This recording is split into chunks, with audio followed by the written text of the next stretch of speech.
Uma brasileira, Noemi Pacheco Dias Gonçalves, fez a sua dissertação de mestrado, habitualmente chamada tese entre nós, para o Departamento de Letras da Pontifícia Universidade Católica do Rio de Janeiro, em 1977, sobre os sítios sitiados, de Luísa Neto Jorge.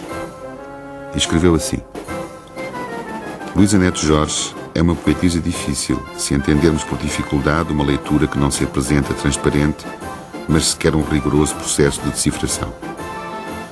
Diríamos decifração, motivados pela própria noção de poesia que é depreendida da sua obra Os Sítios Sitiados, uma coleção de textos reveladores de uma aguda consciência da linguagem e da construção poética feita através da linguagem.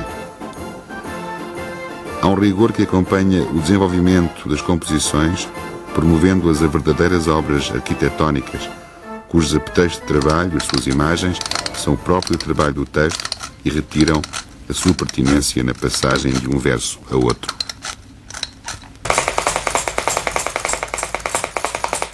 Luísa Neto Jorge fala do poeta que é. Bom, isto de falar de um poeta que há vários anos não escreve poesia é assim um bocado um contrassenso. Eu tenho a sensação de que vou falar de uma pessoa que não quer que falem dela.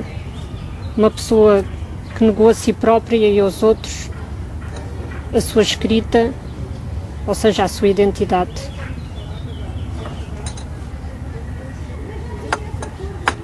Lembrando aquela frase do Rui Belo, homem de palavras, de palavra, eu acho que é um pouco as palavras que faltam ao poeta e ao poeta que falta no fundo à sua palavra. E agora, atenção, ela vai ler um poema inédito. Gostaria de ler um poema que dá um bocado essa sensação de ruptura que eu sinto. É um poema que está ligado a dois acidentes. A fratura de um braço e a morte de um amigo, de um grande amigo, a morte do Escada. Eu vou ler e vou tentar explicar, de certa maneira, de comentar. Despedaça expor esta fratura, espiar por ela os meus amigos, fechados vários peitos, várias artérias, pela máquina morte removidos. Escritas daninhas, pouca me sinto já para expurgá-las. Em lava aluem, riscam a lume páginas extremes, e um braço na tormenta salienta-se das vagas. Frutífero implanta-se no seio do nosso corpo escasso.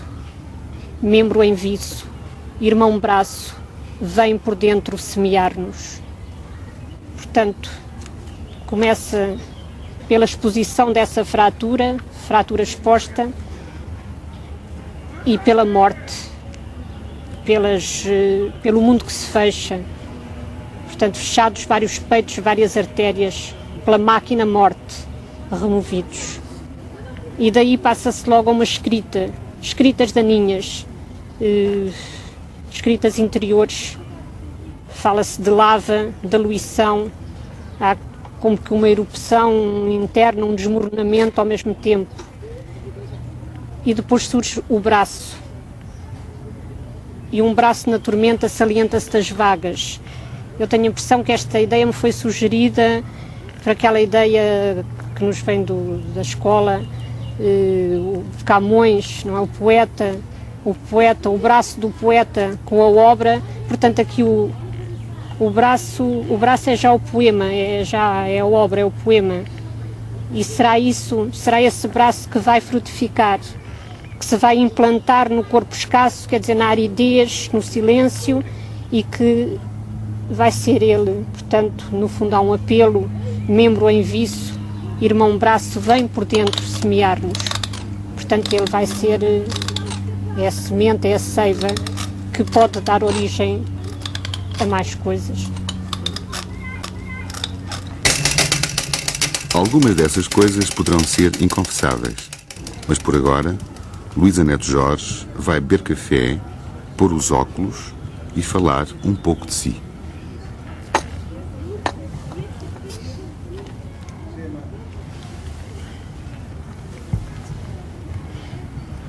Quando eu resolvi reunir as minhas coisas, que não eram muitas, num volume, os sítios sitiados, eu tinha já essa noção de corte, de espaço de tempo que se fechava atrás de mim.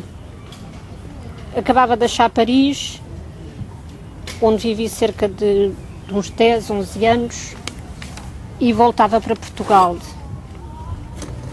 Paris, quando fui para lá em 61, foi assim uma espécie de libertação, de várias opressões, de um desajustamento familiar, da opressão nacional, vamos lá. E era também um grande fascínio, no fundo era uma velha aspiração. Todas as minhas referências culturais eram francesas, eu andava em românicas,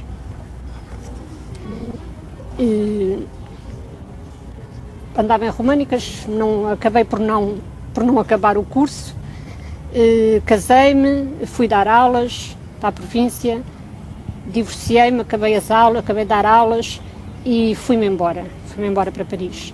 Tinha 21, 22 anos e era um pouco a aventura, não é?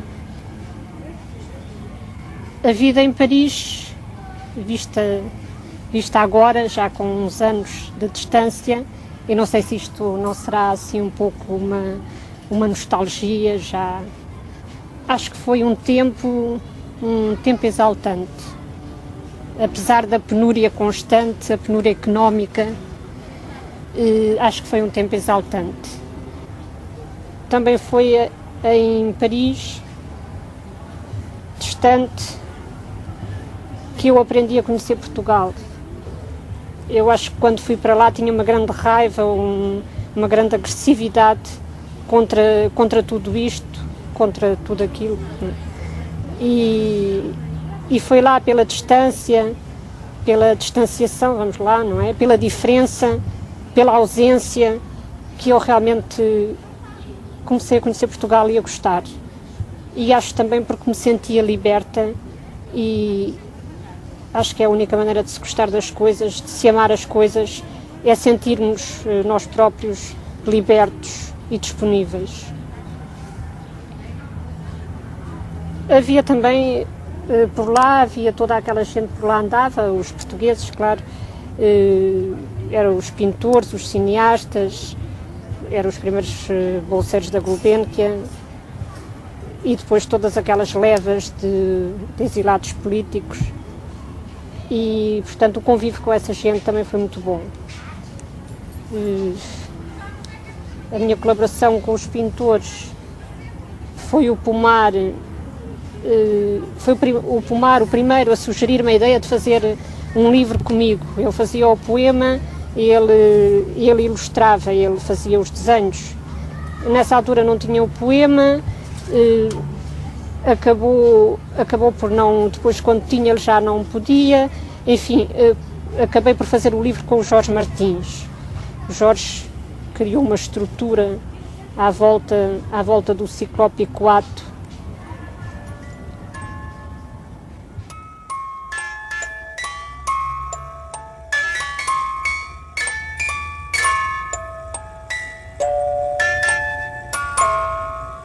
Olha uma única vez dentro de um corpo fechado que se abrirá e progride e cresce durante os anos que cresce o que é humano. E já tu te desprendeste desse objeto olhado e já conheceste outra gente com outro nome de invento. Ainda o que fixaste te prende no posto antigo, prendendo a força do olhar, o sentido que lhe deste na única vez que viste e o sentido que lhe é próprio, o poder de encantação que se escapou dos olhos se muito alerta viste.